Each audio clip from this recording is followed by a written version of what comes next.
Good morning and Assalamu alaikum.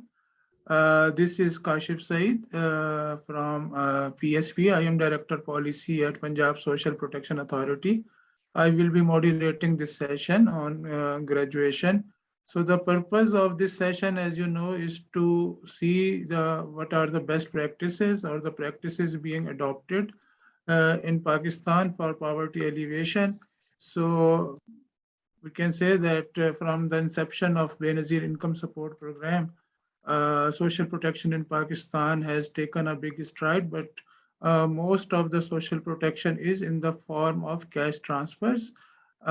Basically, the purpose of the cash transfers is to provide consumption support, but there have been concerns that this is not sustainable, and to achieve self-reliance, people need to find the means to sustain themselves through their own livelihoods or jobs. So this, yeah. So this is the promise of the graduation program. So we need to see that even at the Punjab Social Protection Authority, we are just starting to move towards economic inclusion and graduation programs. So we at PSPA and many other social protection players in Pakistan also want to learn what organizations like AKRSP, NRSP, Akhuwat, Sindh Rural Support Organization, PPAF, etc. have been doing. So I would start by giving an introduction of our distinguished guests here. So first of all, we have with us Captain Syed Ahmed Nawaz, who is the Additional Secretary of Poverty Alleviation and Social Safety Division. Then we have Mr. Rashid Bajwa. Rashid Saab is the CEO of National Rural Support Program. Then we have Mr. Dittal Kalhoro, who is also the CEO of Sindh Rural Support Organization. Then we have Ms. Samia Liaquat, who is working as Senior Group Head, Graduation Group with the Pakistan Poverty Alleviation Fund. Then we have Syed Mustafa, who is Technical Advisor, Social Protection with GIZ Pakistan. And then we have Mr. Fida Muhammad, who is Country Program Officer at the International Fund for Agriculture Development. So we will be starting with an introductory remarks by the chair. So I would request the Captain Saab to start with a few remarks regarding this session and what is the purpose of this session, what we are expecting from this session. Over to you, Captain Saab. Bismillahirrahmanirrahim. Honorable guest panelists, ladies and gentlemen, Assalamu alaikum, and a very warm good morning. It's a great privilege and honor for me to be in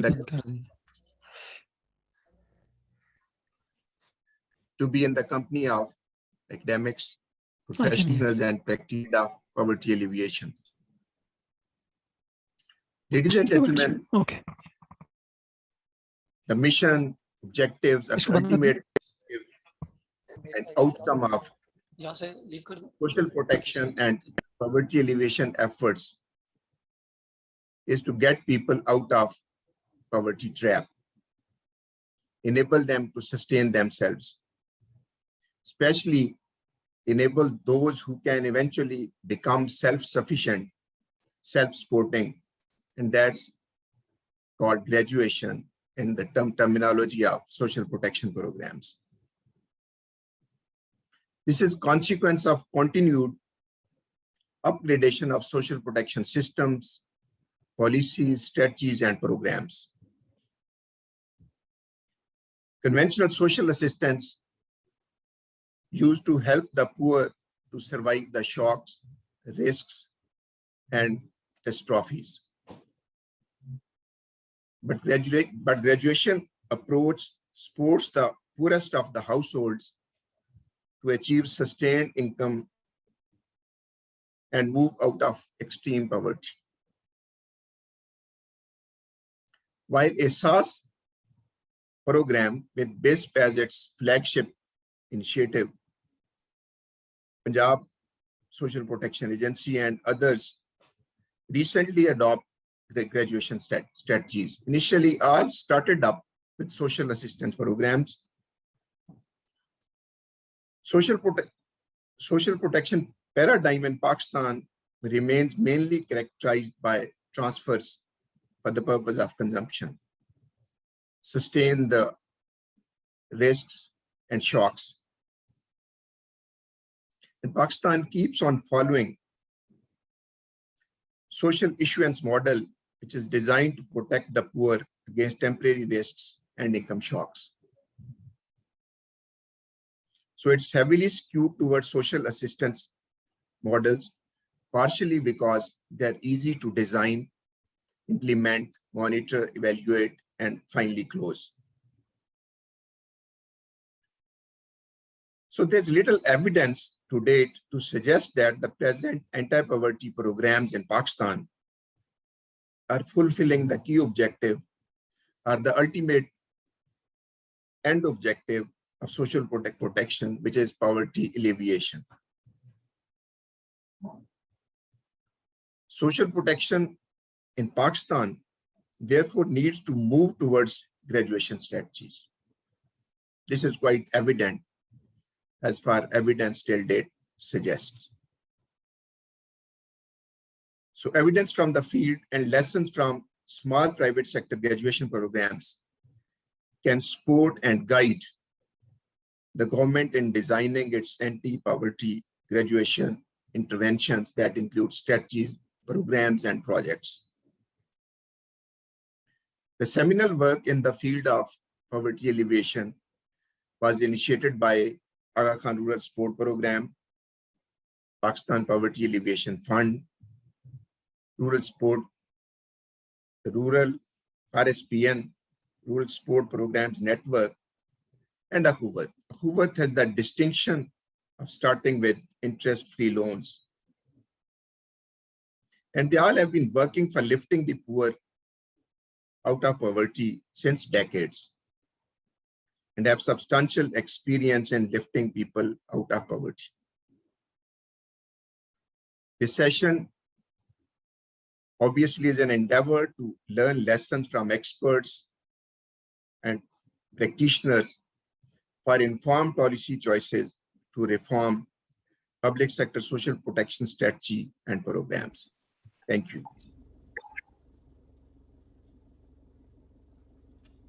Thank you, Captain Syed Saab.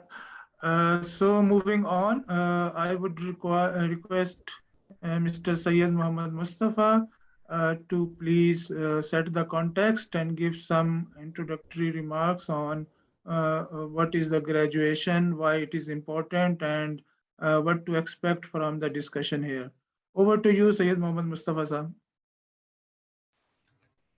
Thank you so much, Kashif Sab. I'm just going to, I'd like to share my screen, but I don't have permission presently. So if that could be enabled.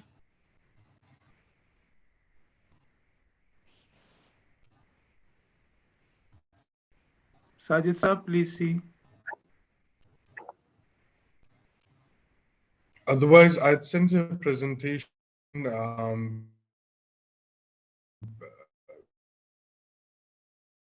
yesterday.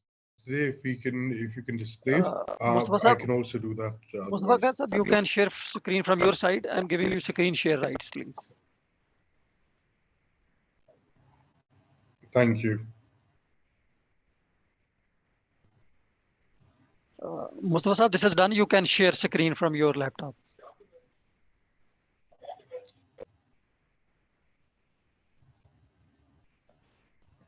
So please let me know when you have visibility. We can see your slides. Please go ahead. All right. Thank you so much. So social protection and graduation. During a recent exercise with the government of KPK and the Public Policy and Social Protection Reforms Unit, we undertook an analysis of over 25 definitions of social protection, and almost all of them state poverty alleviation and mitigation as a primary objective. When we see the landscape in Pakistan, we see that there is a number of programs, an entire magnitude of government intervention that is happening. We have social assistance with the form of Benazir Income Support Program, Zakat and Ushur, and of course, now increasingly after 2015, provincial cash transfer programs. We also have Sehat Sahulat program, which is again, even though it is an insurance-based model, because it is not contributory, it would be classified as social assistance. Then we have insurance, public sector pensions and employees old age security institution, ESSI, a number of programs. But labor market programs seem to not be quite very many. We do have microfinance programs and skill development programs, but we don't seem to have any public works programs or programs which are directly linking people to the labor market. When we see the trends of poverty in Pakistan, they have been going down since 2001. And this happened till 2016, where in all provinces of the country, we saw a decrease in poverty, and that was the overall trend. This trend was, of course, also accompanied by an increase in GDP, real GDP.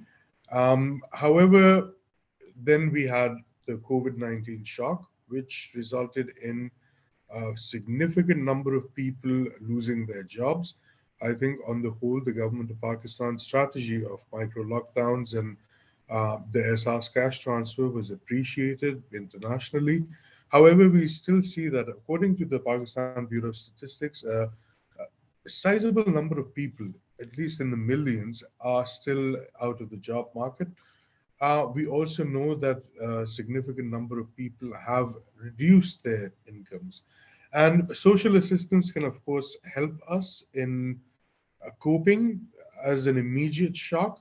However, there does come a time, and as the IMF put it in one of their reports for COVID-19, that if we really want to recover from COVID, the way to do that would be to get our populations which have been enrolled into social assistance programs back into the labor market. And that is where, for us, it presents an interesting challenge because we have a very strong social assistance program, and we would, of course, have to develop strategies of how to link these people, graduate them out of the program or out of poverty. And that is also a distinction that is there. The current situation is that Pakistan faces considerable fiscal constraints. The present system is very reliant on social assistance, and topics including productive inclusion, livelihoods, graduation are gaining increasing traction and increasing importance.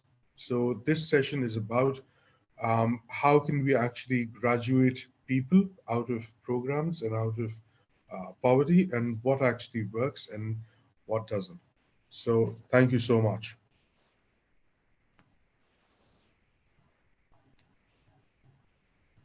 Thank you, Mustafa Saab. So moving on to our next session, which is first round of introduction to each of our partner panelists organizations work related to graduation and poverty alleviation. So we would be interested to know from each of these organizations that what has been their key like projects or interventions for poverty alleviation and graduation. What is their conceptualization of poverty alleviation and graduation? What are they trying to achieve through these models or approaches? And what have been the successes? What have been the failures? What has really driven those successes? So something that can help us know their models and approaches.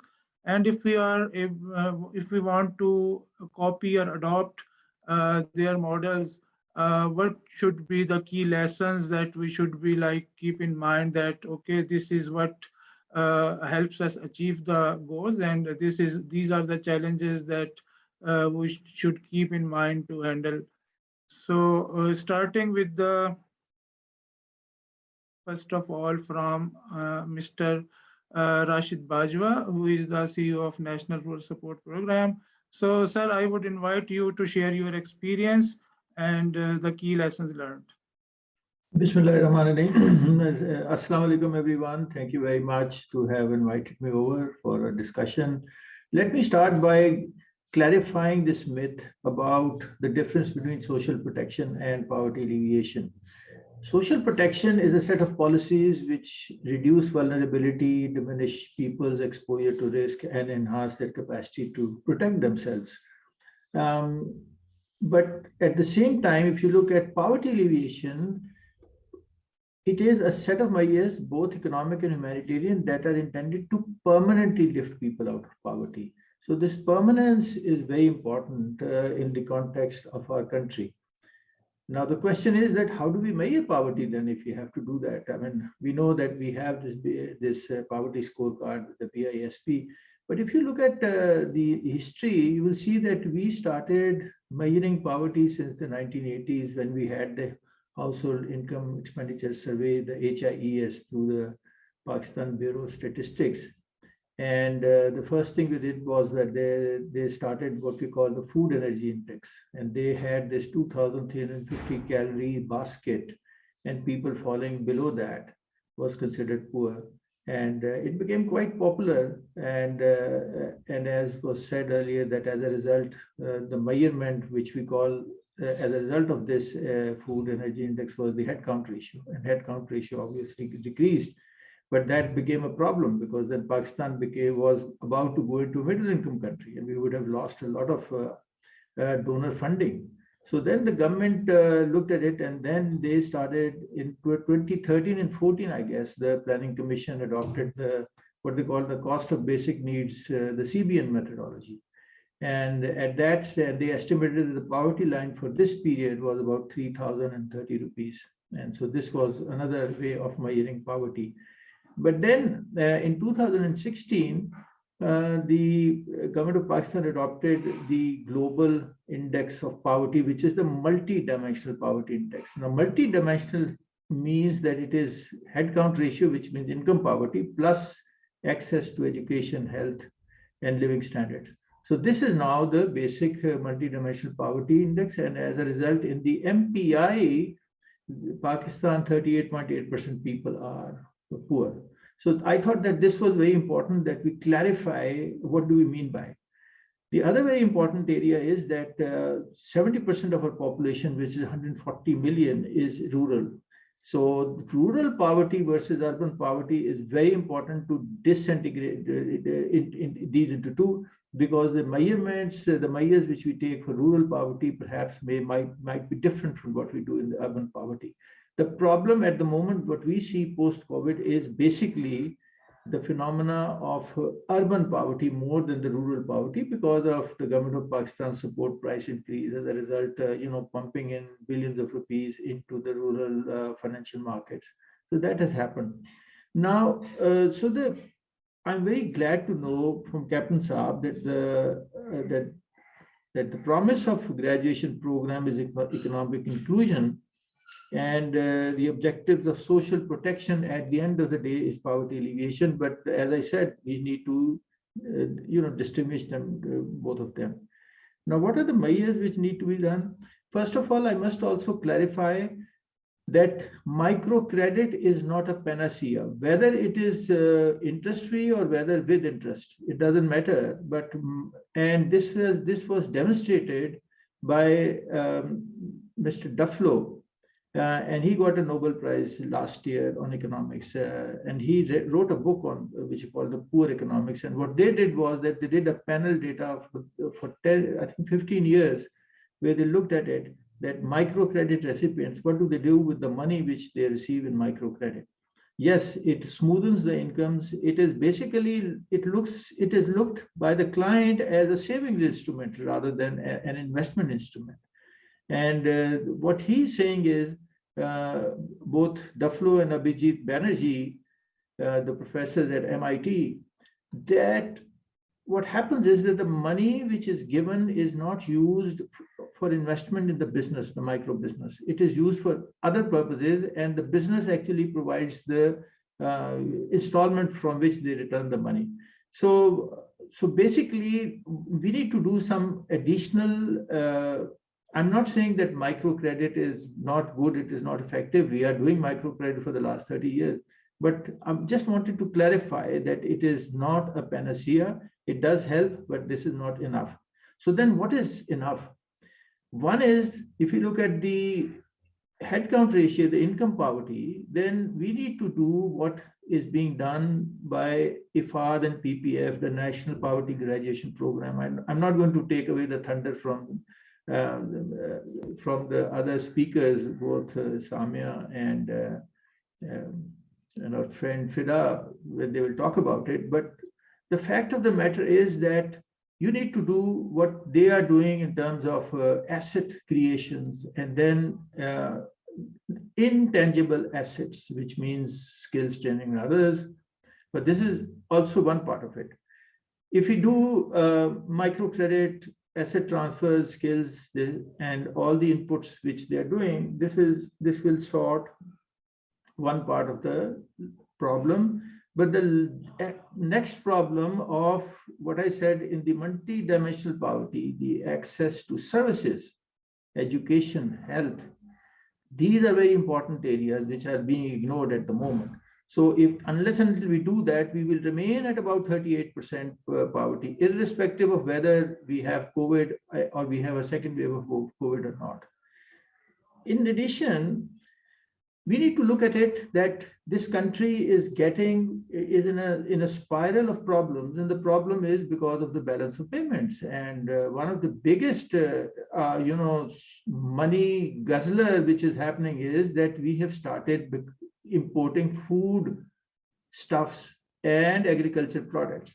So I was looking at it that just last year, the bill by the government of Pakistan for import of edible oil, wheat, sugar, and cotton is more than $8 billion. This is actually the difference, the balance of payment difference which we have in the country. So imagine if we look at the agriculture and the rural sector, focus on that. I know it's very easy to say than to do, but if we are able to do that, we have demonstrated in one of our projects which we are doing in Hyderabad, where we have a strategy where we have been able to increase the production of rice and wheat by 30%. Increase through third-party verification. Ernst & Young came and they did a third-party valuation, brought in that 30% increase in incomes of the poor farmers. So you can see that within 3 to 5 years, there is now a living strategy happening. And this living strategy is there to be seen, that you can increase the agriculture productivity.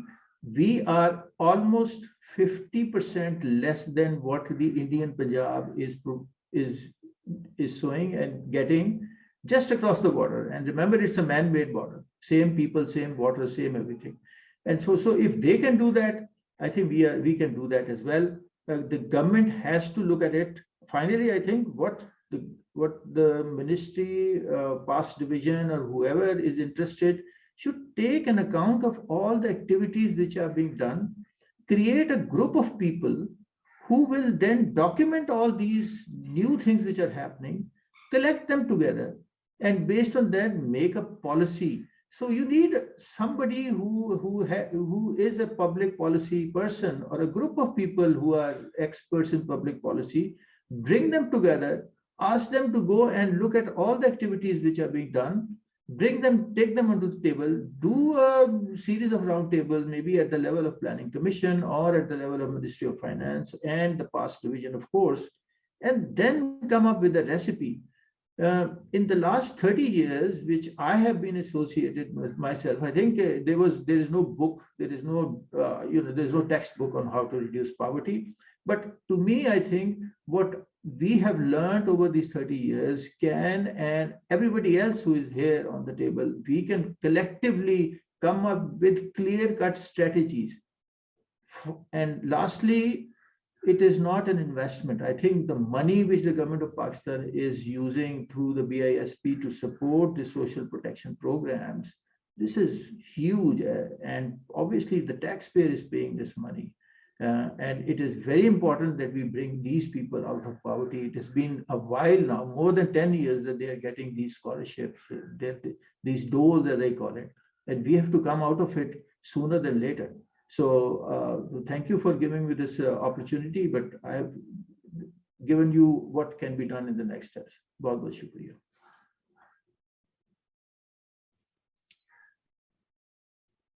Thank you, Rashid Saab. And I think these were very good insights into the macroeconomic side of the poverty alleviation as well, where our macroeconomic realities are right now hampering our poverty alleviation efforts. So moving on to the next speaker, Mr. Muhammad Dittal Kalhoro, I would request you to share your experiences with us, please. Bismillah ar-Rahman ar-Rahim. Am I audible? Yes.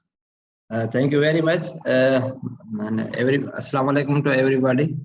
This is a privilege for me to be here in such together such panelists, especially Dr. Bajwa and Samia, the most senior. I have been in SRSO in development sector since last 6-7 years. So definitely my experience is a bit lower than, but I personally feel the experience of the poverty. So I understand in that context much about the poverty. So basically, poverty is Dr. Rashid Bajwa also explained that in urban and rural areas, poverty dynamics are different. Mostly in urban area, poverty, the reasons of poverty are unemployment. If any family got the employment, definitely he sustain or come out of the poverty. But in rural areas, the poverty are because of the lack of the assets. As we all know, in rural areas, there are three main components, like the agriculture, livestock, and unskilled labor. So this to reduce the poverty, I think is it needs a package.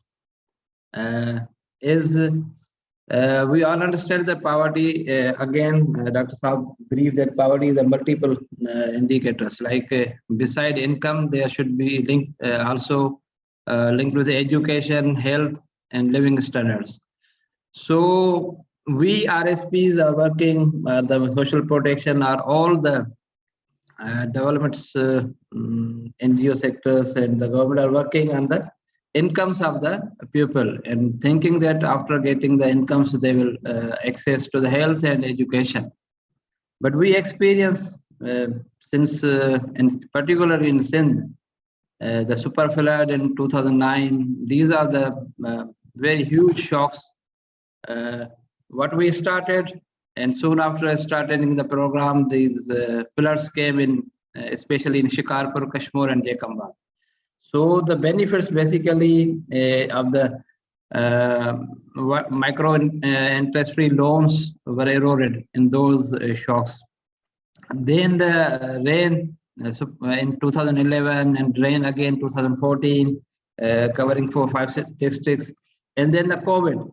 So basically, the shocks are bigger as compared to the investments made in these communities. So I think beside income generation activities, we should think on the complete package of education and health. Somehow I'm talking about the Sindh experience that health facilities are our health interventions are much better as compared to the education. But the education is the I have no any reservation to share that education of Sindh compared to other provinces is the worst at the moment. So I think the government's role are bigger, in especially the policy making for these poverty alleviation. To intervention with these households, though we have experience, even third-party experience, third-party verification that the income of these households after the interventions is RSP's approach is basically to support the governments, either provincial governments or the federal governments, like the NRSP represent the federal government, and the SRSO closely work together with the government of Sindh. And government of Sindh, they have we are thankful to the government of Sindh that they have invested a lot in community institutions. They support the RSP approach that people should be organized. So when the people are organized, they have a better access to the delivery of the services of the governments. Recently, I think the PPAF came with a brilliant idea of the graduation. Is we were providing similar loans, like even a grant of 10,000 or 12,000 rupees, and then interest-free loans of 15,000 to 14,000 average. And the people, the household invested in a micro or very nano, like purchasing a goat. Then they, after 1 year, they sell the goat and saving of 5,000 to 10,000 rupees and return the amount of 15,000. Then in second cycle, they purchase 2 goats or a bigger goat of investment of around 25,000 because the saving and again 15,000 rupees. So this requires 5 to 6 cycles of CIF to reach at a sustainable or 60, 70,000 livestock or a business or a shop.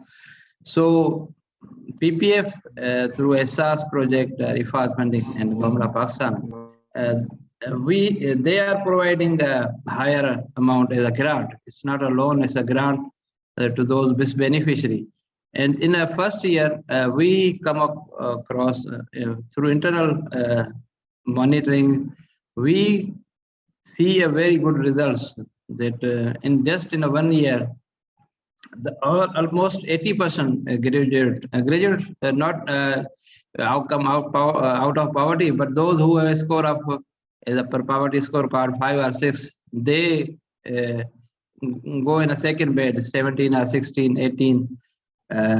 So I think many people are also, this is also very astonishing for us that 20% or 18% come, they reduce, they come to the lower scores, or from 16 or 17, they reduce, they become more poorer.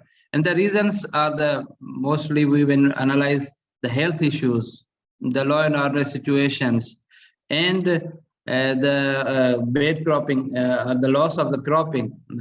They were sharecroppers, but even the sharecroppers faces when the these crops are being not produced. As Bajwa Sahab said, that in Punjab, Indian Punjab, the production yield is much higher than the Pakistan. But if we compare within Pakistan, the yields of Sindh are much lower than even than the Punjab. And we can refer that yields of production of agriculture yield is about 60% or 40% less than the Punjab. So I think the policy makers should have when we think of the rural poverty, they must have a complete package to how to improve the livestock breeding and rearing and the value addition, and how to improve the agriculture. Basically, the agriculture is the backbone. As most of the rural people are interconnected with the agriculture, and the price mechanism, the middleman, profits erosion. The person who is producing is the least beneficiary of these productions. And this becomes a vicious circle that people, when it started, they have no money. They start from employing, they start getting amounts on the loan, and they are being hijacked by those loan providers. When the producers final, they have to sell at a minimum rates. And then they have no holding capacity as well. So I think beside SRSO have extensive outreach. In Sindh, we have so far covered 15 districts. We have 1.3 million household organized. There are 80,000+ smaller organizations. We call it community organization. Then there are 15,000 village organization and 600 union council level organization. So this is a great achievement, I think, and government also acknowledges this. But the lack of integration, even we at the platform of the government and other always raise our voices that, okay, once these community institutions are being established with the funding of the government or with the support of the government of Sindh, even EU came for such community institutions and with the collaboration of the government of Sindh. But when the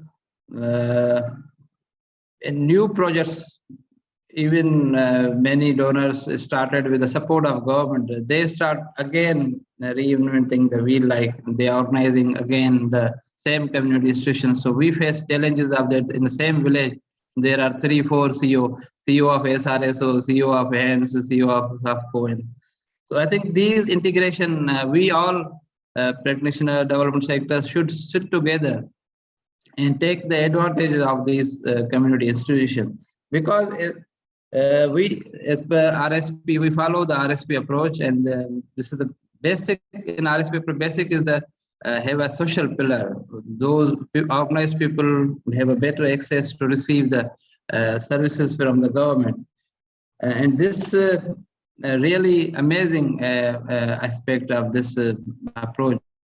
When the people are organized, they think collectively and they think for the even we experience in many cases that without even investing a penny, just on on the basis of organization, they started saving, they started thinking about how to come out of the poverty. And I think this is a tremendous achievement, that even the people who were poor since decades, and they thought that they remain poor for centuries. And when the SRSO, social mobilization, and people go meet with them, discuss with them, and they started believing in themselves. So I think the believing and looking forward to come out of the poverty is a big, the great start.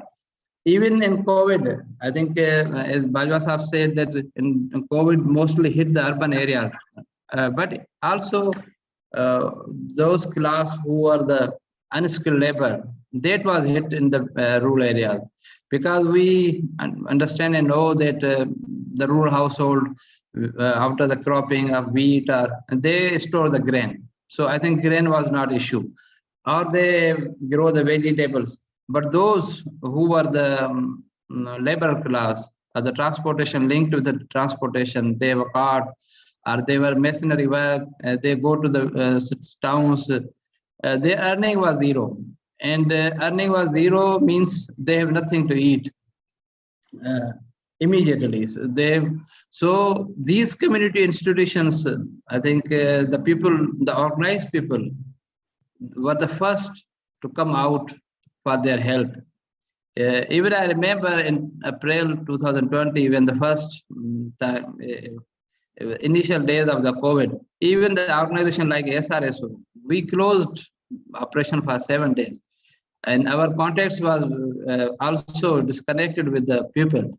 But when we realized that how we can close our offices, we are we claiming that we are here for the help of the people. So we restarted our operation and meet with our LSO, and they amazingly shared that they help whatever they have saving. Suppose CEO have a saving of 500, they give a 500 to 3-4 families. So I think poverty and the social mobilization. So I'm just sharing with the panels that what is the advantage of these community organizations. So yes. Yeah, sorry to interrupt you. Can you please wrap up in a minute? Yes, I'm Just I'm just sharing the last point of the main reason of the urban and rural poverty is the population. So I think if we have to cater the poverty elevation, we also link this with the population, because the like Dr. Bajwa said that we started 10 years ago the BIS program, and 10 years ago there was one family. Now one family comes in increase into 3 households, 3 families. So I think the population is also a challenge for all of us.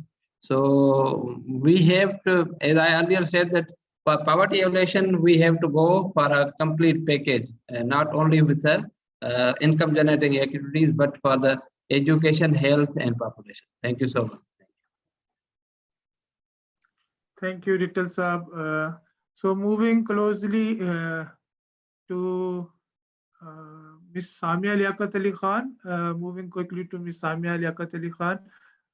Please, I request you to share your feedback in 5 to 7 minutes about the PPAF experience of poverty elevation and graduation and the key lessons from it. Over to you, Ms. Samia. Bismillahirrahmanirrahim. Thank you, Kashif. I hope everyone can hear me, and good morning to the panelists and to the audience. So I want to sort of, go back maybe over 20 years ago to why PPAF was created. At that time, government of Pakistan, there were many members in government and in the World Bank who believed that there was a need for a special purpose vehicle, which was an independent, autonomous, not-for-profit company that could take on some of the work of government, which government itself was unable to do. And this work was really around designing, piloting, testing new avenues for poverty reduction and poverty alleviation, which was something that under government, it is obviously very difficult to do. Government can roll out programs on a large scale, but to try and create what are the kinds of programs that will be successful, that requires a different kind of machinery and a different kind of thought process. So in 2000, when PPAF started its operations, they were very, at that time, as Rashid Saab has mentioned, microfinance was considered the silver bullet for poverty alleviation. The success of Grameen and globally the recognition.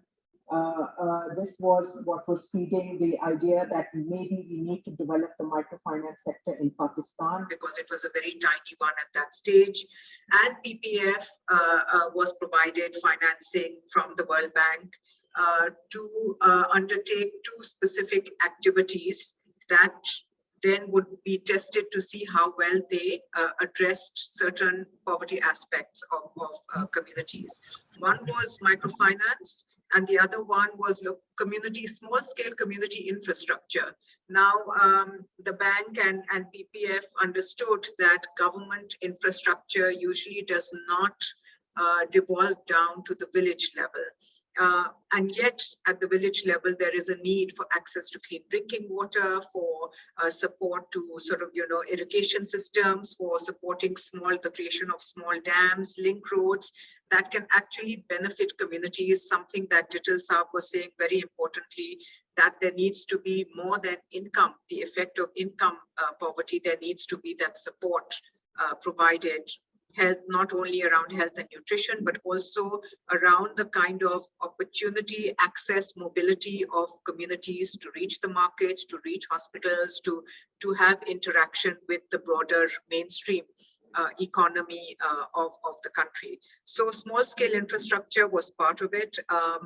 PPF understood that, while there were just a few organizations undertaking microfinance, that there was a need to strengthen those organizations, to develop outreach, meaning go to scale with microfinance, to create new sort of microfinance institutions and banks that could do this work, and to support this through providing not only the financing or the funds, but also the long-term mentoring and collaboration with government.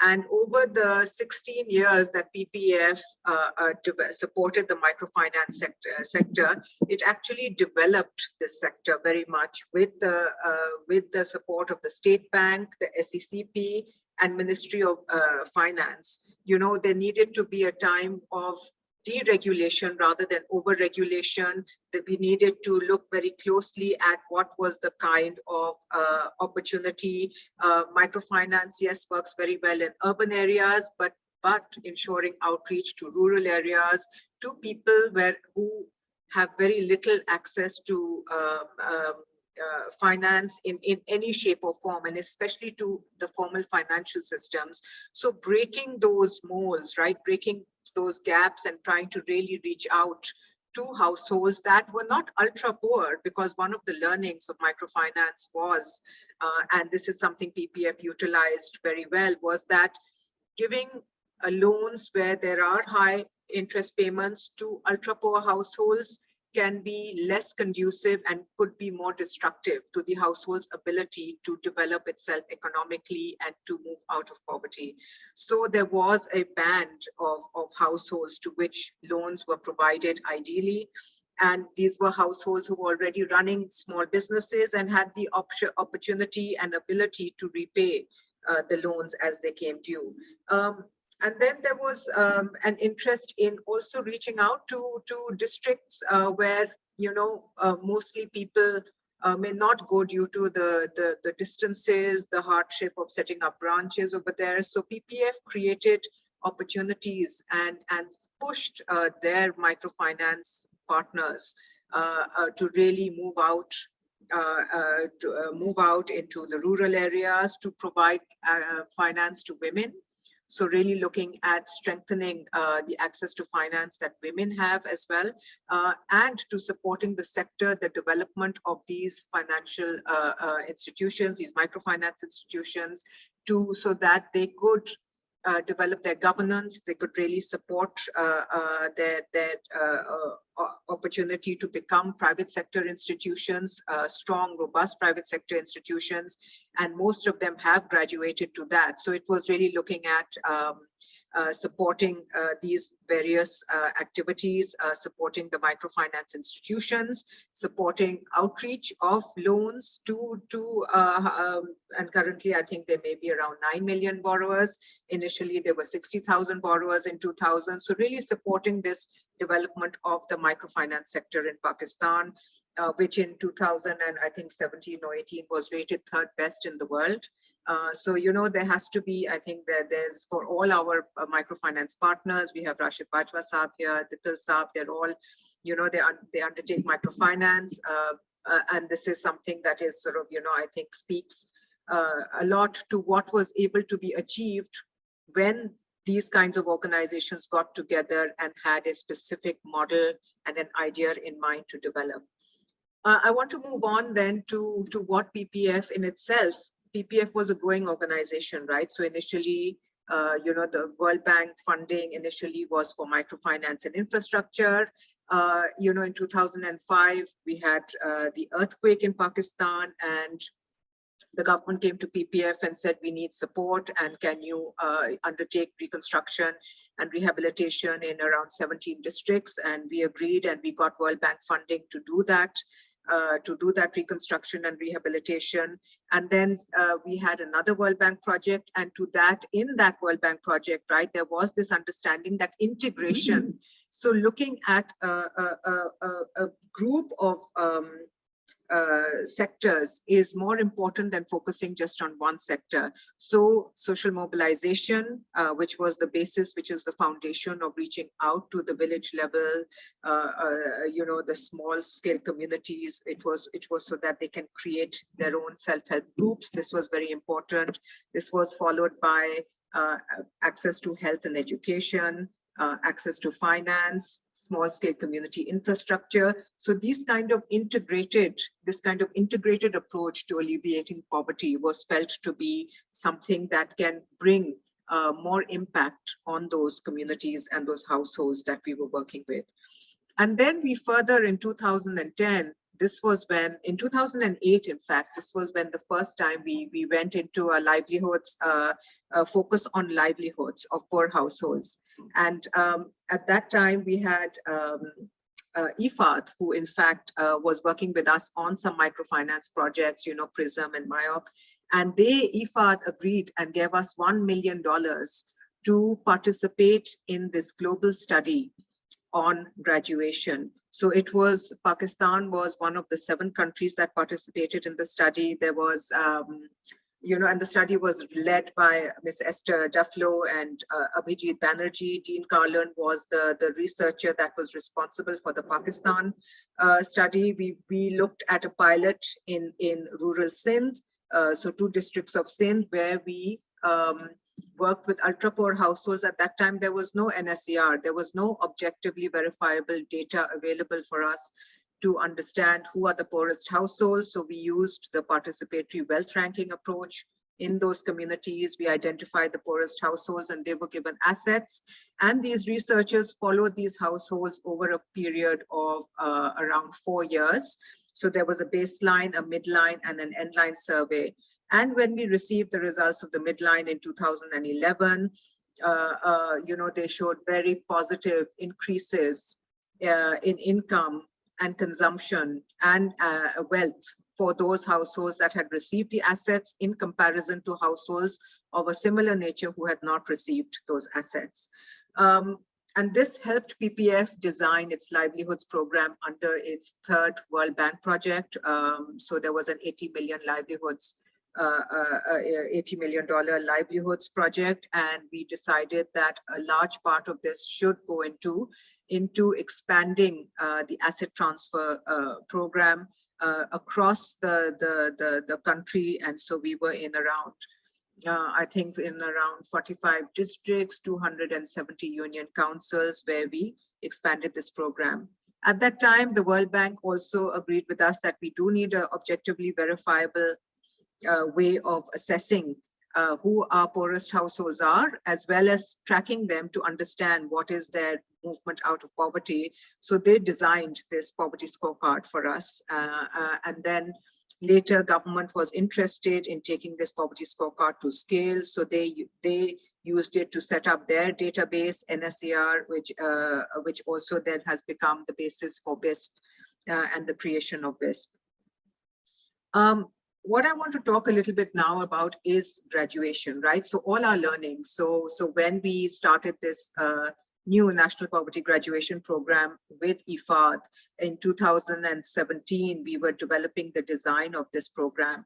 And we were looking at all the learnings, not only from our RCTs, our randomized controlled trials, which very specifically tell us what the result is with these households, but also our learnings from going to scale under the World Bank PPAF 3 project. And we realized that what were very important elements of such a graduation program that could really show impact and that could really be used by government, by BISP, for example, to create a more dynamic graduation, dynamic social protection system.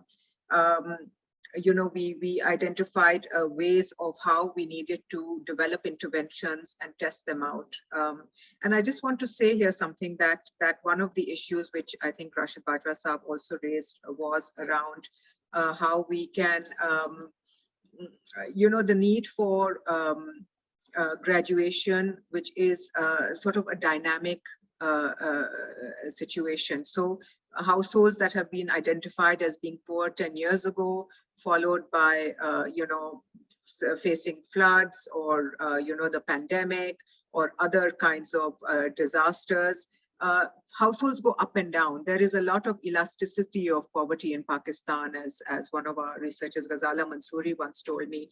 And she said this means that a poor household or a household that is at in between being poor or non-poor, it can very easily slip back into poverty due to a shock. So it could be a health shock that the head of the household passes away and there is no earner, or it could be a shock due to floods or drought or something like the pandemic. And I think we've seen this in terms of how much, I think 10 percentage points that poverty has risen directly as a result of the effects of the pandemic.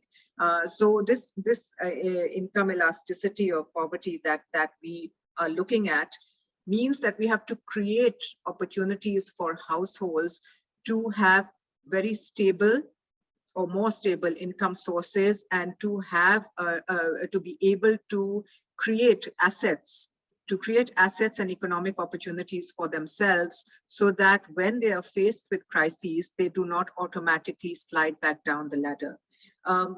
And so for us, there was a couple of things that we really needed to do when we designed this IFAD NPGP program. One was looking at, okay, what do households need? And our RCTs showed us that yes, poorest households require some form of asset, and it could be a tangible or an intangible asset, but that this asset cannot just be given to them without any prior interaction with the household. So the community institutions, the village organizations are a powerful tool to bring households together. And B, through our implementing partners, it is their livelihood officers, their social mobilizers who interact directly with these households and develop livelihood implementation plans with them. These livelihood implementation plans look at the household as a unit. So they don't look at one individual, but they look at what within the household, how many members there are, what are their current skills and resources, what are the current income earning opportunities, and how can they improve those opportunities? So this LIP is like a kind of developing a small business plan for the household. And based on that business plan, the demand of the household comes forward with the kind of asset they need. So this kind of the soft part of really of graduation is as essential as the more, I would say, the hard part, which involves just the provision of an asset or cash to households, or the provision of interest-free loans or microfinance to the household. The soft kind of continued mentoring and support really is an essential part. One of the things we also realized was that in previous programs, we had stopped at just giving households an asset.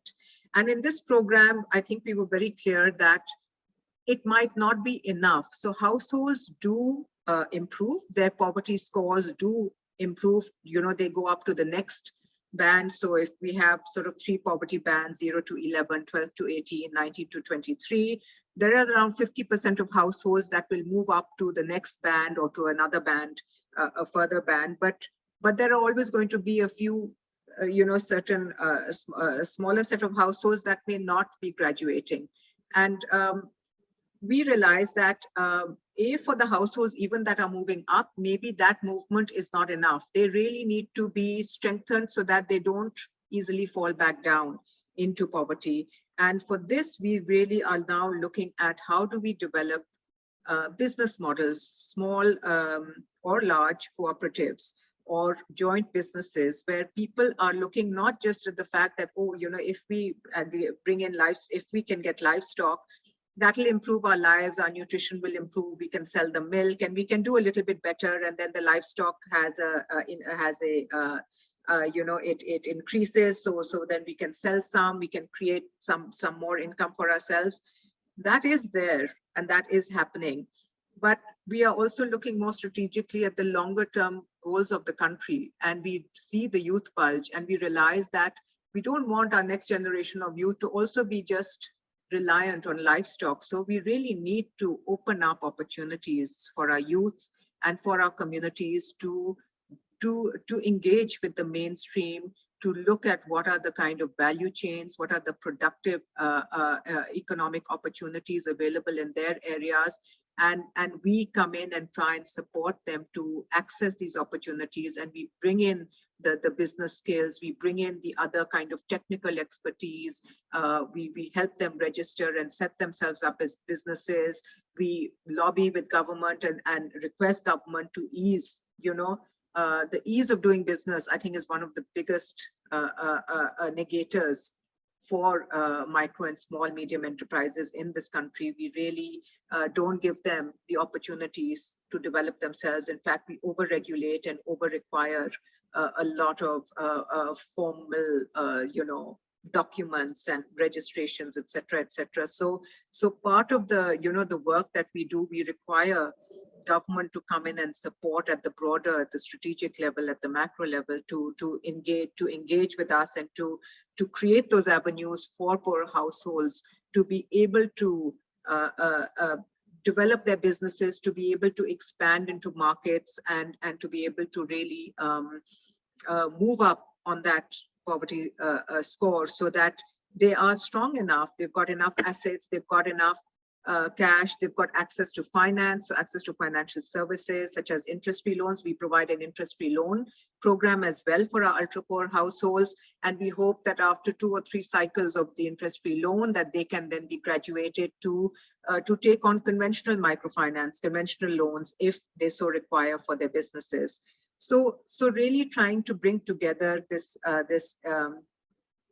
these economic opportunities at not only at an household level, but at a group level, is something that the NPGP is trying to do. And we believe that this really is the way to move forward for the future. Social protection is, as I think Rashid Saab said, it is there as consumption support to the poorest households in the country when they are affected and they are unable to support themselves. But this consumption support has to be dynamic, in the sense that we need to ensure that for 10 years, the same household may not need consumption. They might have needed it for the first 2 years, but they continue getting it for 10 years.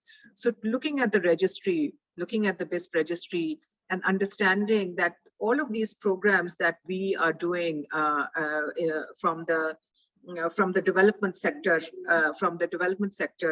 side,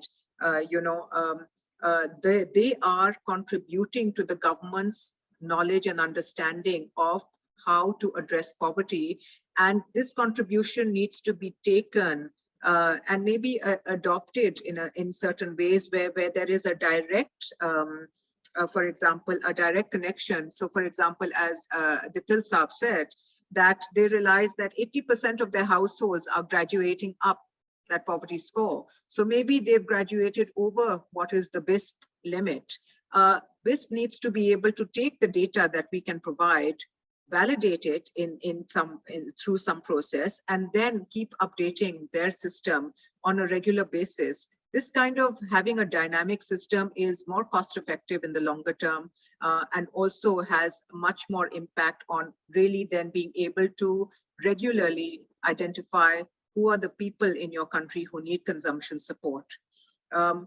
Government also needs to support programs like NPGP, because as I said earlier, government can do certain things, but it can't do certain things. And when it comes to piloting, testing, innovation, and setting up private sector businesses, such as these cooperatives, such as what we are trying to do under NPGP, that is very much more, it really involves working very closely with the private sector and really bringing in that private sector expertise and knowledge to these communities, so that their businesses are not something that are supported under a development sector initiative. Because we as development sector personnel, sometimes we may or we may not understand the issues around setting up private businesses, what SMEs face, etc. But we have the role to link up the private sector with our communities, with our households, to create those opportunities, to train, to build to develop the capacity of our communities, and then to really bring in the private sector and say, okay, now create those partnerships, take the lead, and our communities become those economic platforms that we can then after a while step back and say, okay, they are truly independent and they are running their own business and they don't require us anymore. So I think there are a myriad of steps that we need to understand are involved in graduation. It is not so simple as just providing an asset or a similar amount of cash transfer. And there are organizations across the country, especially within the development sector, who can create, and donors, because I have to say that with IFAD, we have had some Samia, fantastic, yes. Yeah, sorry. So we have to move to other speakers as well, because we have a short window of time. Okay. Great. So can you please So I'm wrap just up? wrapping up to say that so there is creativity. So the requirement is creativity and adaptability when it comes to designing graduation programs. Thank you. Thank you, Ms. Samia. Now I would like to invite Mr. Fida Muhammad to give his remarks and share his experiences. Over to Mr. Fida, sir. Thank you so much. Syed Ahmed, Nawaz Saab, and worthy panelists. First of all, I think I would refer to what Rashid Bajwa Saab initially mentioned with regard to measuring poverty. I think it's one of the most important aspects when it comes to planning and designing as well as learning. So where data is important, it is also very important to know the causes and the drivers and the pathways for poverty and for poverty graduation as well. Today, I think we are well positioned in Pakistan, and we are one of the few countries that we have the data sets and the measurement of poverty using this poverty scorecard and the PMT method, as well as other methodologies such as multidimensional poverty and the head counts, etc. One area that is currently weak and which needs to be strengthened is to know actually the causes and the drivers of poverty. And while listening to the worthy panelist, Rashid Sahab, Dittal, Kalhoro, and also Samia, we can safely say that drivers of poverty are diverse, and it vary across geographies and also segments of the population and the different areas that contain poverty. So I looked for actually yesterday to identify some of the key drivers that actually propel poverty in our society, and there are different, as I said, and diverse reason for that and causes for that. So these roughly can be categorized into geographical disparities, unequal distribution of resources, lack of necessary and critical infrastructure, illiteracy and access to skill development, and landlessness, assetlessness, and access to resources when it comes to the productive engagement of the poor in the economy, lack of access to financial and economic services, and on top of that, which Dittal Kalhoro also confirmed, that vulnerabilities to shocks and risks. So with one shock, we get millions of more poor in our society, and we have to take care of poverty after every shock with a different approach.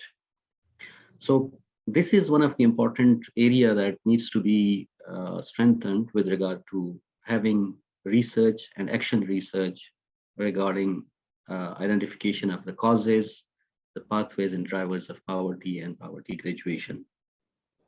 I also refer to the second point, which has been stressed by all the three panelists, that much of the poverty exists in rural area.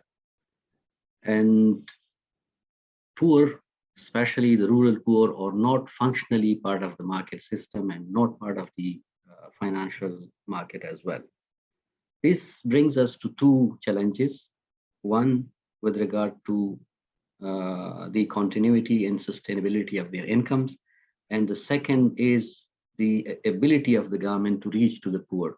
So when they are not part of the economy and when they are not part of the financial market, it is very hard to target them with regard to subsidies and support that is being provided, especially when they are in a situation of emergency and shocks and risks have played. Nevertheless, government's BIS program has been instrumental, and it has been there, and this targeting has been one of the successful models in in poverty and social safety, especially the assistance package. Much has already been said about the approaches. We have talked about integrated rural development, participated approaches, which has been strongly embraced by the rural support programs and many of the NGOs. We have the financial inclusion, which Rashid Saab mentioned that it is not the panacea, but it is one of the important ingredient in the poverty alleviation efforts. There are social and rural development initiative, which has also been used for poverty alleviation. We also hear about targeting the ultra poor, which BRAC and other organizations have successfully implemented, and the outcome of which is this poverty graduation approach, which my other colleagues and speakers have already touched upon. When we talk about poverty graduation approach under the IFAD funded projects, we have tested it under the National Poverty Graduation Project, which Samia mentioned already. We also have the same and similar approach in addition to the asset provision, social organization, and interest-free loan. We have investment in infrastructure, community organization, access to finance, through formal finance in our South Punjab Poverty Alleviation Project. And we have seen that over the period of 7-8 years, we have actually graduated 92% of the poor, which were under the category of extreme poverty during the baseline situation. Through the project support, when it combined a targeted approach with the possibility of addressing some of the more common community level needs, it was possible that a holistic difference was made. I again confirm the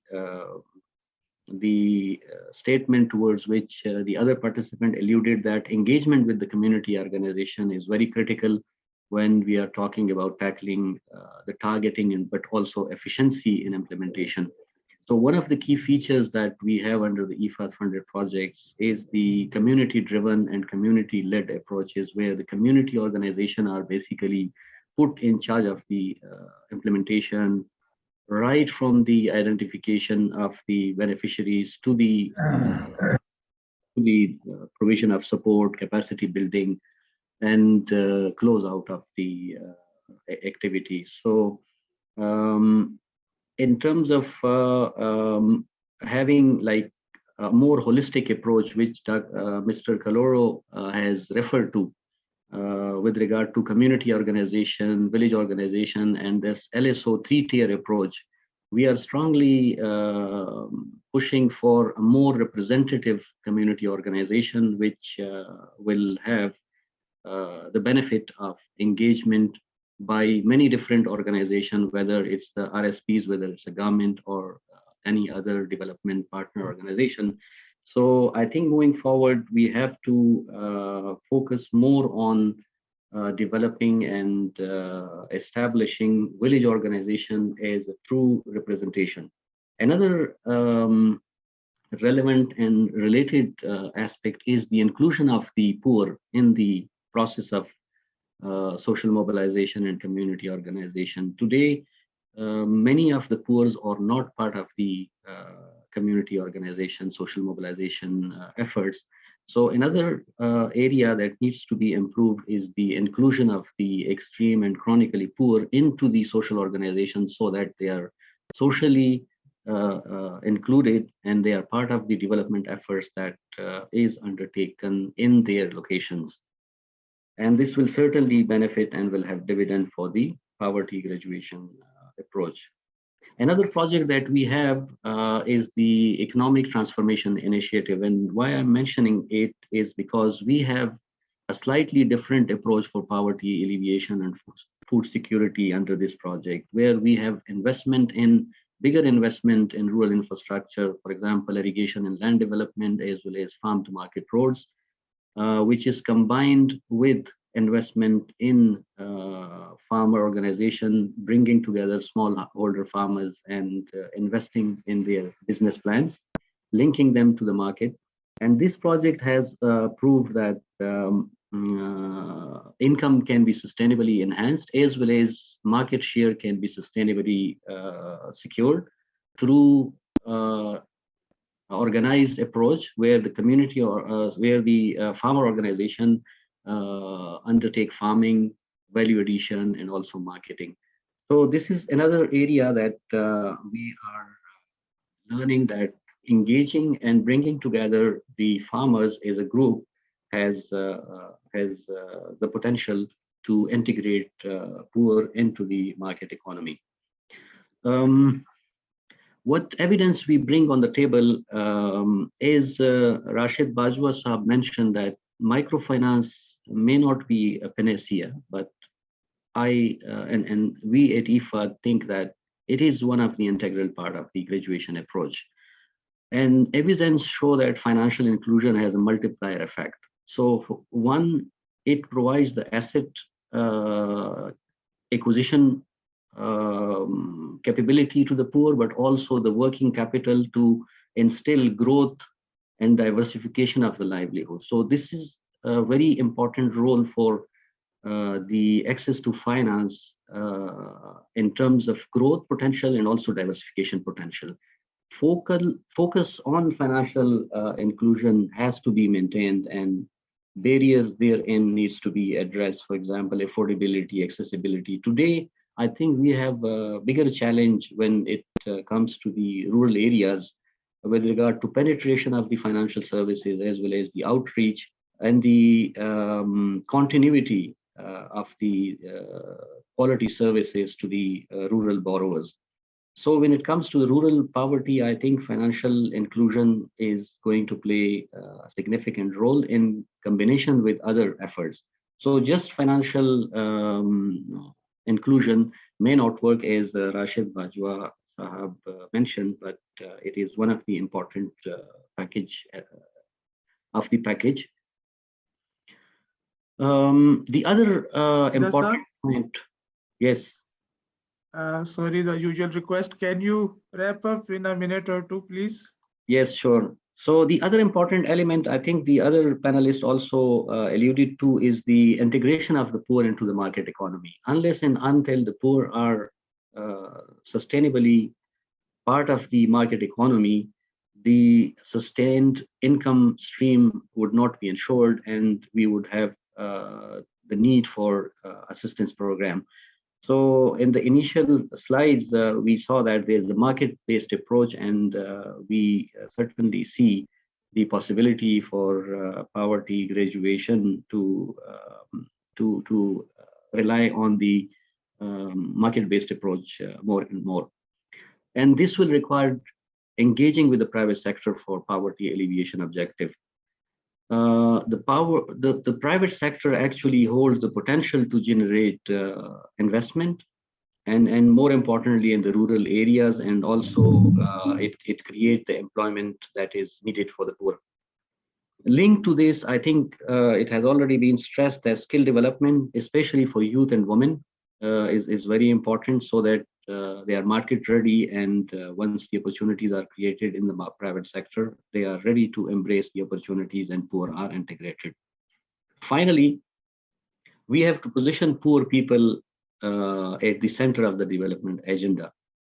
Poverty alleviation certainly requires financial resources and also the political will.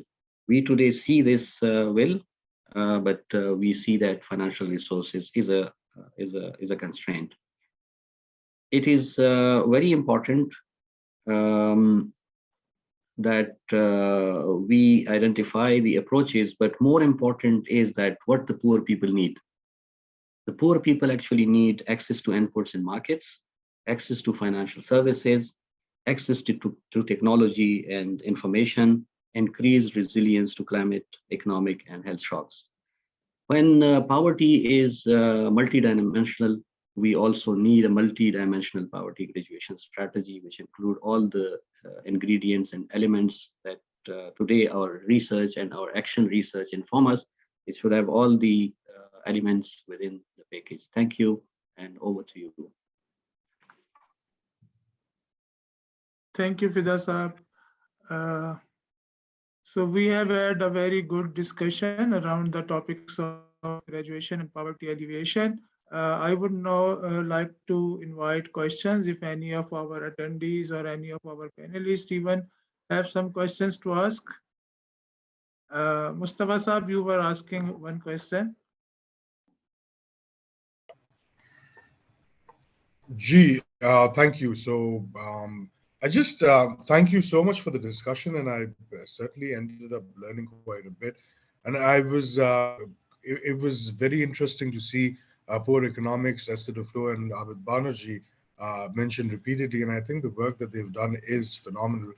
I just wanted to understand something that when I was going over one of the reports, they mentioned that access to finance for PMT scorecards 0 to 11, microfinance for them is exceedingly difficult because of their capacity to be able to pay back those loans.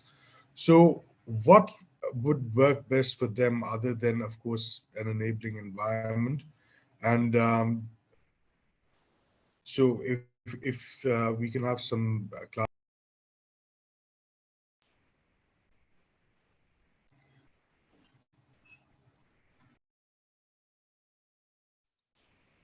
Would you like me to respond?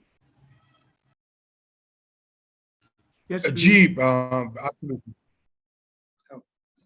So yes, so the 0 to 11 band, that is the poorest band, right? And we believe quite strongly that regular microfinance provided to that band will have a negative effect and impact. And we've seen this in many countries because of the lack of ability to pay back, or, you know, the issues that they face.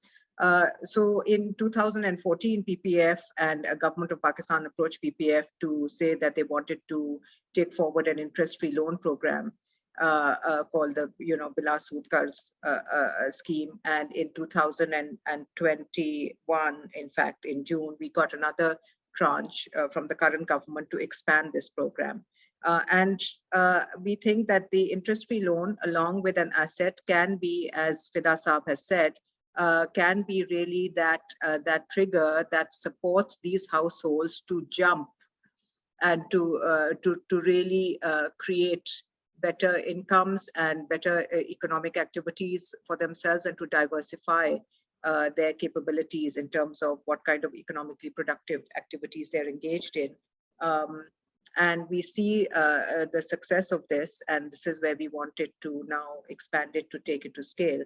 So there has to be some, you know, access to finance on its own, formal access to, you know, how many, I think, what is it, 8% of the population has a bank account, like a formal bank account and stuff. So I do believe that given that we need to expand, so access to finance is not just about loans, right? Yes, the option for either an interest-free or a conventional microfinance loan should be there for all these households. But beyond that, I think there has to be a way to engage them to come into these kind of, you know, formal sort of banking systems and undertake transactions at that level. And for that, you need infrastructure and technology across the country.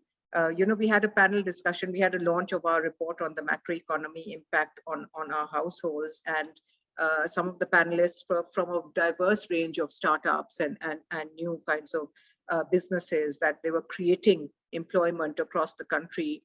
And each of them, and they're all young, and they're all, you know, a lot of them are women, and each of them said to me, they said the critical thing that is needed for the youth of today across Pakistan is the infrastructure for technology, so that they can use phones and the internet, and that can create a whole set of job opportunities and financial access for them. And this is really the role of the government, right, to provide this kind of infrastructure for technology across Pakistan. Thank you.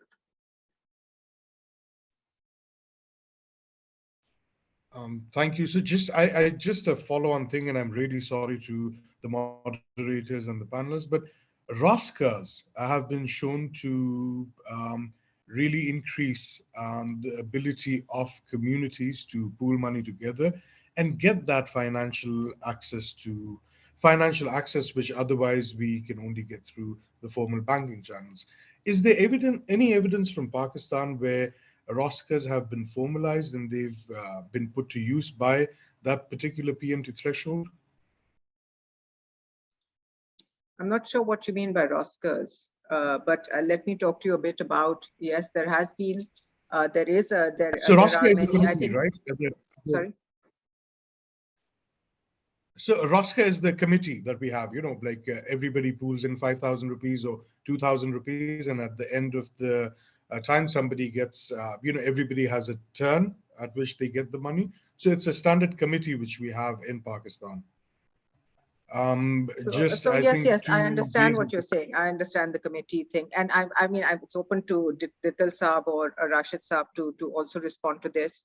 At the community level, yes, informally, communities would put together their savings, such as Dittal Saab did explain that during the COVID, those savings that were being accumulated by the community groups were then used to support the poorest households. But for poorest, often we find that even when we have these community meetings and everyone pays a kind of a membership fee of 10 rupees or 50 rupees per meeting per month, the poorest households often cannot afford to put in that money. So you're really looking at the assumptions that we make around what is poverty and how it affects an individual or a household. We kind of have to sometimes draw ourselves away from that to realize what is the actual reality that that household is facing. And Rashid Saab, I think over to you. देखिए, if you are looking for a prescription of 0 to 11, तो जो पाकिस्तान में मेरा ख्याल है there are these following steps. One is simple, straightforward asset transfer. You can't do anything without that. And NPGP and IFAD and PPAF has demonstrated that how it can be done. Other very important area is that there is no other thing which works better than education. Put the children 0 to 11, target the children of 0 to 11 and put them into government schools. And हम जो targeting करते हैं education की कभी नहीं हमने poverty के हवाले से नहीं की. Give them incentives like BISP started doing that at one point. That they were trying to look at and giving incentives for them, scholarships to that. Number 3, make sure that one of the children has a skill training. And most importantly, which nobody has talked about, is for God's sake, looked at population explosion. We are growing at 2.2%, ladies and gentlemen, which means that our GDP, if it is less than 2.2%, we are in a negative growth rate. Over the many years, nobody talks about this very high population. Probably we are the highest growing nation in the world, and for the simple reason that there is no population planning program either at the federal or the provincial level. पहले होता था जब वो ये concurrent list थी. Nothing anymore. So I think the most important, we never look at long term. हम कहते हैं कि जनाब ये मेरा ख्याल में जितनी हम activities करें, they're like a band-aid. बस ये आज का वक्त कर लें, कल देखेंगे क्या होगा. But the fact of the matter is that if we are growing at 2.2%, what is our growth? Where are we going to go? We are fast becoming a food deficient country. We are focusing on the poorest, and the poorest are going to be more poorer than we are talking about today because of all the higher population growth. And lastly, if you want to make a permanent dent on these people from 0 to 11, please go and have a look at the South Punjab Poverty Alleviation Program being funded by IFAD and implemented by the government of Punjab. They are making 6,000 houses. SRSO has, through the government of Sindh, has also built houses. If these 0 to 11 people, most of them are homeless, they don't have an asset in the form of a house, please have a look at that, because government of Punjab had done an independent evaluation that they found that these 0 to 11 households which were given a house have permanently graduated to a score of 35 and plus. So these are the points which need to be looked at. Thank you.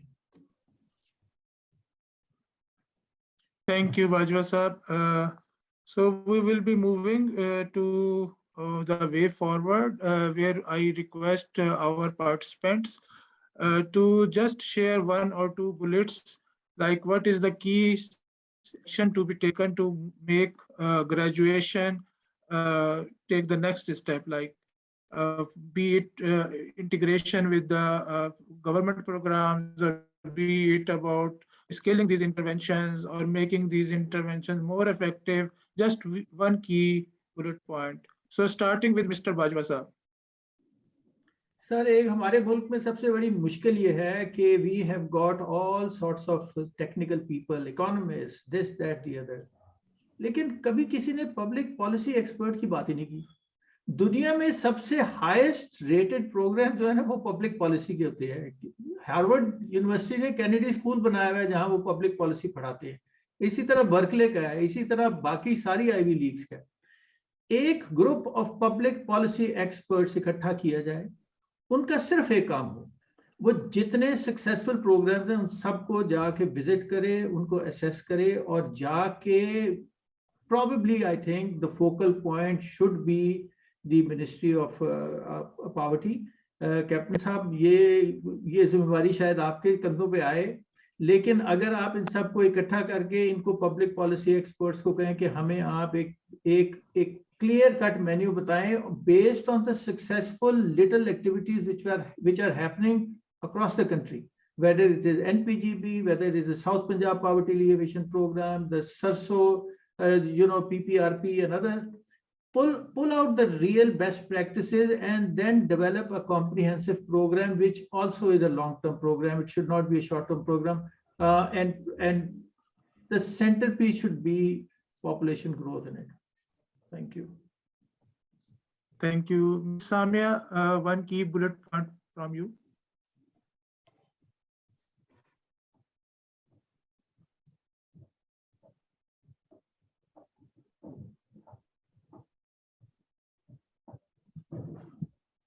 Ms. Samia, are you there? Or we can move to Mohammed Dittal Saab for one key bullet point as a way forward. Thank you. As Dr. Saab already mentioned the population, so I would recommending that education, I think the priority should be given education, but education, the result of education will reap after it required 10 to 15 years. And other important is avoidable expenditures like drinking water. The water in the rural areas is mostly contaminated. So these drinking water, if we provide the safe drinking water, many expenditure on the health could be avoided. So the policymakers should think on the drinking water as well. Thank you, Dittal Saab. Fida Saab, one key bullet point, please. Yeah, thank you so much. I would like to aid to what has already been said by other panelists. I think there is need for more and more engagement between the governments for having public-private partnership as well as private sector engagement for poverty alleviation. And the job creation, income creation opportunities are there in the private sector. So this engagement is very important. The other thing I want to stress is the social change with regard to family planning. For example, some of the ills like dowry and drug addiction, these are some of the burden and disease burden. These are some of the burdens which are affecting the poor and sustaining the poverty. So social change has to be integrated into the poverty graduation approach. Thank you. Ms. Samia, one key bullet point as a way forward from you. Gosh, there's so many. Well, I think public-private partnership is essential. I think what we can provide to the government is new ideas, is innovation, testing, piloting, showing them the result that can help them improve and strengthen their social protection and graduation poverty alleviation programs. And for that, you require these linkages with the private sector. You require certain basic fundamentals that the government has to provide. And that very much includes this education and health services, potentially technology infrastructure, because if we are to take on the challenge of our youth bulge, we need to do this for them. And finally, as I think all of my panelists, fellow panelists have said, population control, it is the only way that we are going to move forward. Thank you. Thank you, Ms. Samia. So thank you all the panelists for having a very good discussion on different aspects of graduation and poverty alleviation.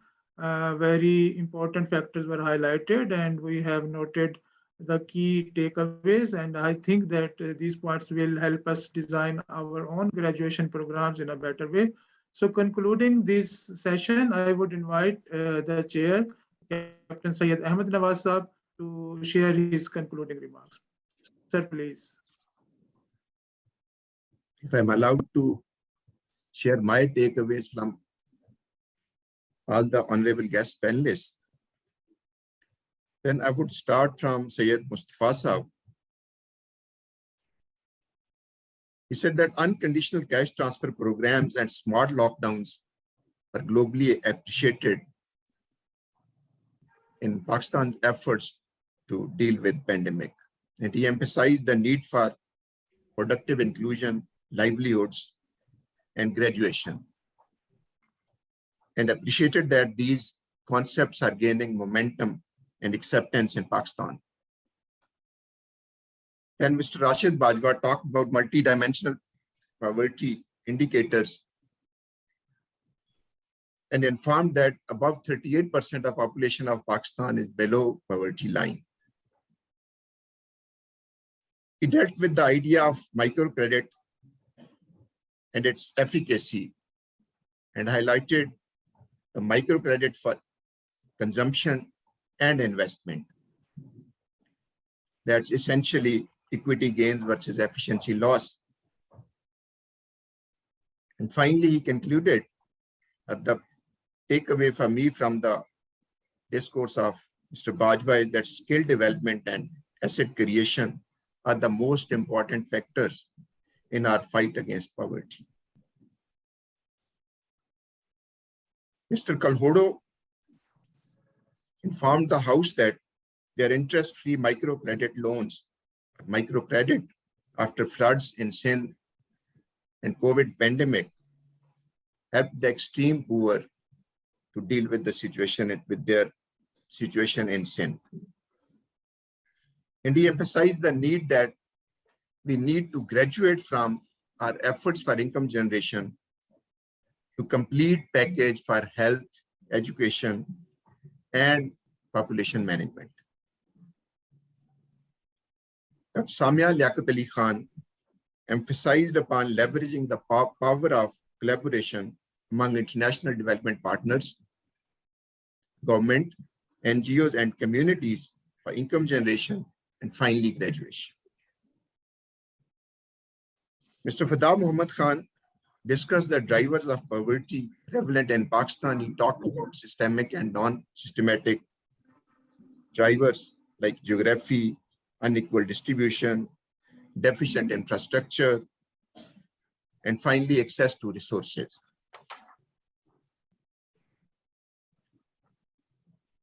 He asserted that rural poor are not part of our market system, especially financial market.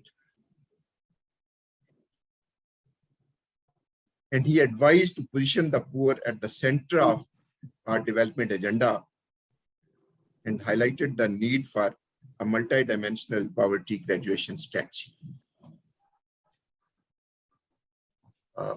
I'm happy to report that in a SRSO program with BISP as its flagship program, there's a gradual shift from unconditional cash transfers to conditional cash transfers. Saeed Sahulat programs already been launched by some of the provinces, and it's being considered at the federation level as well. Then under ISAS umbrella, Ppf has been launched to provide for catastrophic health expenditures. Education scholarships have been upgraded to the level of higher secondary school Then Nashwa Numa, ISAS Nashwa Numa has been launched to take care of and provide to the pregnant and lactating mothers and address the issue of stunting in smaller children. I'm happy to report that the creation of an R&D cell in ISAS division is at quite an advanced stage. And finally, I'll refer to what Allah says in Quran, Surah Al-Ma'idah, verse number 32. And I translate, on account of this, we wrote for the children of Israel that whoever killed a soul, not to retaliate for a soul, nor for creating disorder in the land, then it is as if he had killed all mankind. And whosoever gave life to one soul, then it is as if he had given life to all mankind. And undoubtedly, our messenger came to them with clear proofs. Then undoubtedly, many of them after that commit excess in the land. Ladies and gentlemen, so it's a responsibility of every individual, community, society, and institutions of governance not to let anybody die of hunger, starve, stunt, or suffer.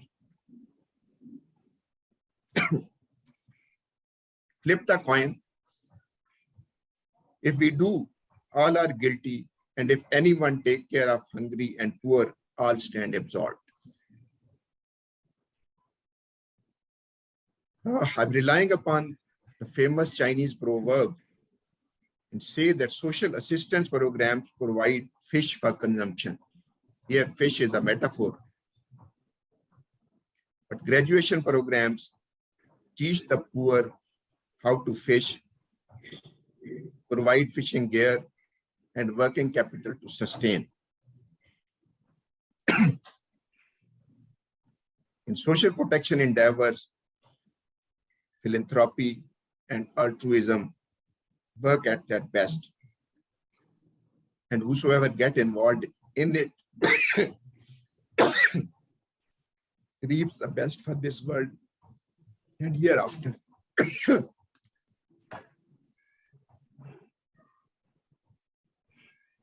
Thank you. Thank you, sir, for your closing remarks. May I request all the panelists to turn on their cameras for a group photo, please?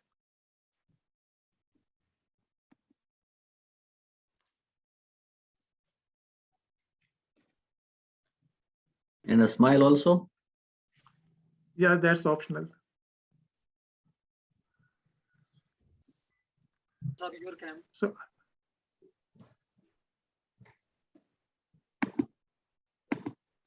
Rashid Saab, are you there? GG, I'm the only one with the camera which is on. But we can't see you. Acha. In-person panels, we need this. Yeah.